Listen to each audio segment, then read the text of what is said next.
Hey y'all, welcome to episode 24 of Figuring It Out with me, Kelly Renee. So great to see y'all here today. Hey, first, I want to thank you for the privilege of your time. Next, I want to remind you you are loved and valued and oh so precious. We're well into January now. What's next on the calendar? Seems like it'll be time to prepare income tax returns if you live in the US. Not really sure how other countries do it, but tax time is consistent as the sun coming up tomorrow here. Whether you're ready or not, it's happening. Did you file your income tax return yet? I haven't, not yet anyway. Are you looking forward to a big refund or maybe a huge tax bill? Either way, it can be a frustrating time. Tax season got me thinking about assets and liabilities. As a business owner, preparing a balance sheet is an important tool to reflect on how my business is doing financially. For those of you who own businesses and those who even took basic accounting in school, hopefully you understand the significance and how valuable a tool a balance sheet is. What if we did a balance sheet on our lives? Not a financial balance sheet, but a life balance sheet. I had an amazing conversation with a woman who owns a fitness business the other day. We talked about life assets and liabilities. What are the things in your life that add value for you? Are there people in your life that add value?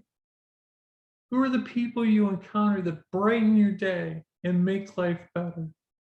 People you can depend on to support and encourage you. Do you have good habits that add value? What habits do you have that make you feel confident and strong? How about healthy habits? Diet and exercise, activity habits, spiritual growth habits, learning and development habits. How about attitudes? What attitudes do you have that add value to your life? Do you live a life with a growth mindset? Are you open and honest and welcoming? And what activities do you engage in that add value? What do you do for fun that adds value to your life?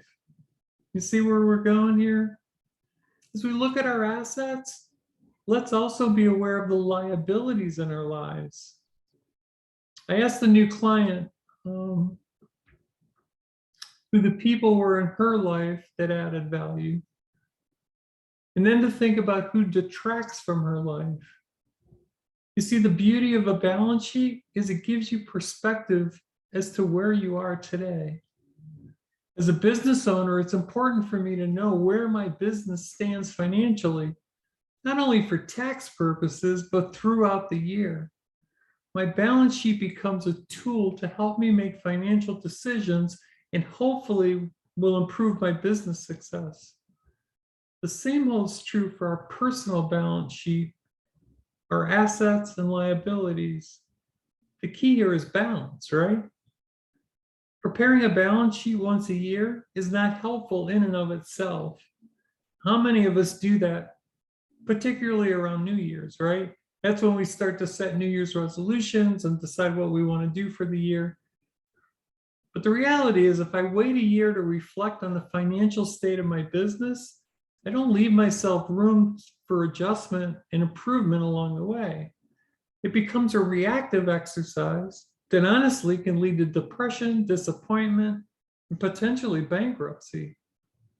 Our lives are no different. If you're feeling emotionally and personally bankrupt, maybe it's time to prepare a life balance sheet and see where the opportunities to improve are. I like to begin with assets. It's a personal preference. Focusing on the positive provides me encouragement to face the other side of it. Maybe you're not quite bankrupt and you want to prevent yourself from getting there. Either way, knowing where you are is a great starting point to improve your relational, mental, physical, and even financial health. Going through this exercise with my client was instructive for her. She sent me this note the next day. I'm going to do the assets and liabilities worksheet again and send you a screenshot. A lot more came up after our session yesterday. See, sometimes we don't always know what we want or what we need and where to begin. Sometimes we get so busy living life that we don't take the time to look at where we are and what's possible. When we do, it can be a transformational point in our life. Couldn't get that word out. I don't know what was going on there. I was recently talking to another businesswoman who's been working a totally crazy schedule. She's dedicated to her clients and her family and not planning time for herself. Her business is running her life instead of her running her business. I can't tell you how many times I've caught myself in that same kind of cycle over the years. But business person or not, we could easily substitute mom, dad, full-time employee, full-time parent, or whatever, because it seems so many of us spend so much time working and caring for others, we don't do a good job of taking care of ourselves. I asked her if she ever heard the story about sharpening the axe. It's the same principle as Stephen Covey shared in his book, The 7 Habits of Highly Effective People. Habit number 7 is sharpen the saw. Depending on which version of the story you may have heard, it kind of goes like this. A woodcutter was challenged to a tree cutting competition. He was an older, more experienced woodsman than his challenger, who was young and strong and very powerful. The young man was the odds-on favorite of many because of his youth and strength. As the competition began, the young man begins hacking away at the tree. Wood chips are flying everywhere. Our older, more experienced woodsman sits down on a nearby stump, takes out a sharpening stone, and begins to sharpen his axe. This goes on for what seems like 30 minutes. But you see, when the older, more experienced woodsman stands up and begins chopping his tree down, his progress is measurably better. So much so that his tree falls faster than the other ones. Whether it's sharpening a saw or an axe, the principle remains the same. Taking time to sharpen the axe pays big dividends and makes life much easier, and it takes less effort. I read a book about prayer once that talked about a faith leader who was so committed to prayer that he began every day communing with the divine.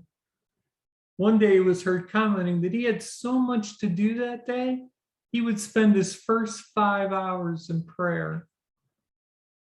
See, sharpening your axe can come in different activities for different people and circumstances.